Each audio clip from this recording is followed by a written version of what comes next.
This section will give a short introduction to types of emergencies that may occur, shipboard contingency plans for response to emergencies, emergency signals and specific duties allocated to crew members in the muster list, muster stations, and the correct use of personal safety equipment, procedures for discovering potential emergencies, procedures for emergency alarm signals, the value of training and drills, escape routes and internal communications and alarm system.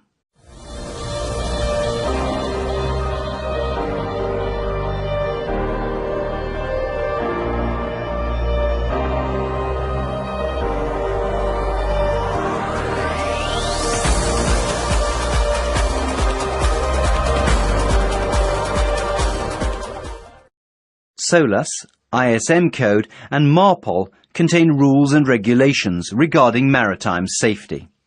The most common maritime emergency situations are collision, grounding, leakage, fire, engine breakdown, blackout on the bridge, bad weather, armed robbery, piracy, conflict on board, epidemics. The causes of accidents from 1981 to 1998 are as follows. Individuals on board, 37%. Conditions outside the ship, 18.1%.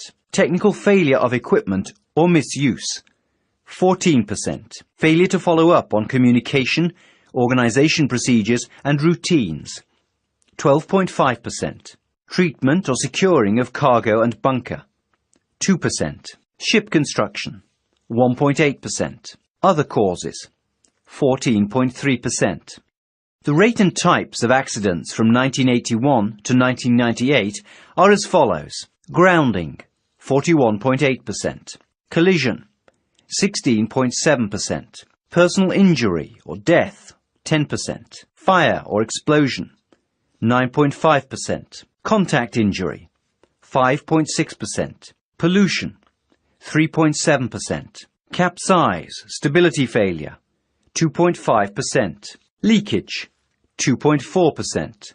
Engine breakdown, 2%. Bad weather damage, 1.3%. Other, 4.4%. All personnel must be familiar with the vessel's emergency plans and routines when they are signed on a vessel. It is important that you locate the different plans and learn your duties in different emergency situations. It is vital that everybody on board is trained in alarm signals, muster station when the general alarm sounds, muster station when the fire alarm sounds, escape ways, emergency exit, the location and use of firefighting and life-saving appliances, personal duties when an emergency situation occurs. Remember, safety first. There are various types of contingency plans on board a vessel. These plans are for assisting the crew in preparing for emergencies, so that they can perform the correct tasks and procedures in a given emergency situation. The contingency plans on board are the safety plan, the emergency plan, the fire plan, the general arrangement plan, the man overboard instruction, the oil pollution emergency plan. It is important that you familiarize yourselves with where the plans are located on board your vessel and what sort of information they contain. The safety plan illustrates the location and number of all safety equipment on board. For example, equipment such as lifeboat, life raft, survival suit and life buoys. The emergency plan illustrates and explains the alarm signals, general lifeboat instruction, general fire instruction, assignments for fire alarm, allocation of lifeboats. The fire control plan illustrates the location and number of all firefighting appliances and equipment on board the ship, such as alarm buttons, fire dampers, portable extinguisher, and fire protective clothing. When the vessel is in port, there should be a copy of the fire control plan near the gangway. The general arrangement plan illustrates the structure of the ship, such as decks, compartments, tanks, and the location of derricks, masts, and mooring equipment. The man overboard instruction describes the correct procedure in the event of a man falling overboard and covers the individual assignments the crew have when the alarm signal sounds. The oil pollution emergency plan describes the individual assignments for all personnel on board and illustrates where the oil pollution equipment is located and how the oil pollution alarm signal sounds. The alarm instruction contains the various alarm signals you will find on board. The signal may vary from vessel to vessel. Make sure you are familiar with the signals on your vessel.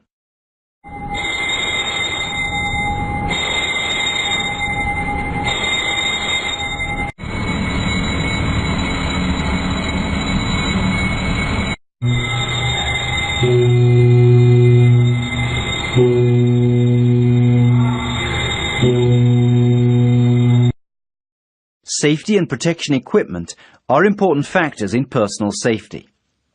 Here are some questions you should ask yourselves.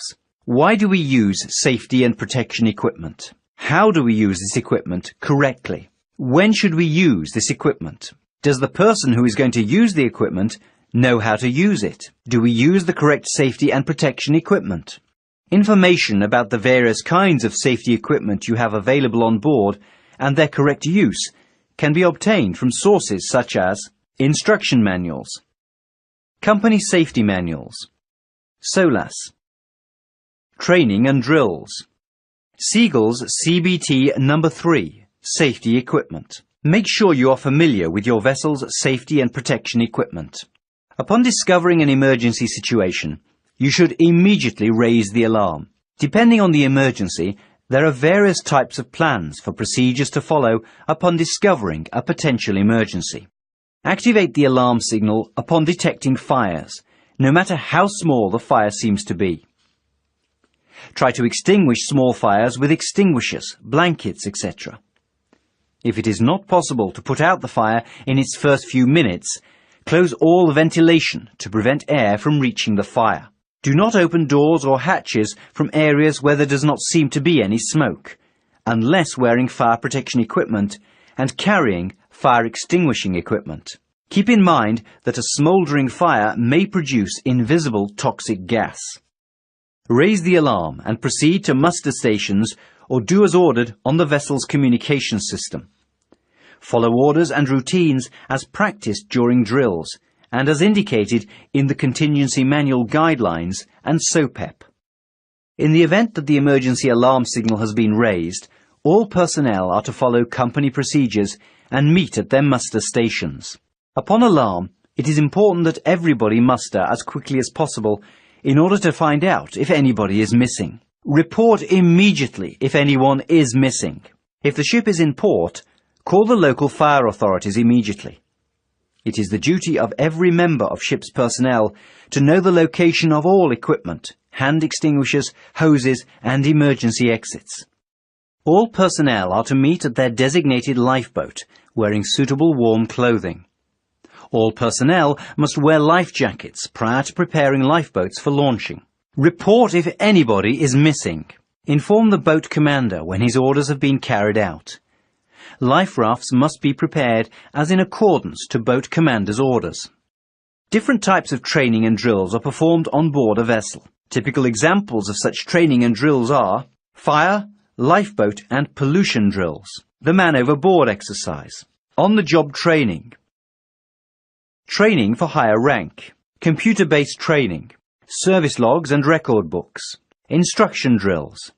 The responsibility for training on board rests primarily with the captain and senior officers. The captain will supervise all training activities in accordance with directives laid down in guidelines, such as each company's shipboard management system and in flag state requirements. The captain is also encouraged to delegate training and instructing activities to other members of his staff, including junior and petty officers. Motivation, initiative, evaluation and feedback are important factors in making the training on board successful. The officers on board should motivate the crew when they participate in drills and other forms of training and credit individual initiative among the crew. Evaluation, feedback and follow-up are essential during and after training and drills. The officers in charge of the drills should give both positive and negative feedback, and they should allow the crew to express their own thoughts and comments.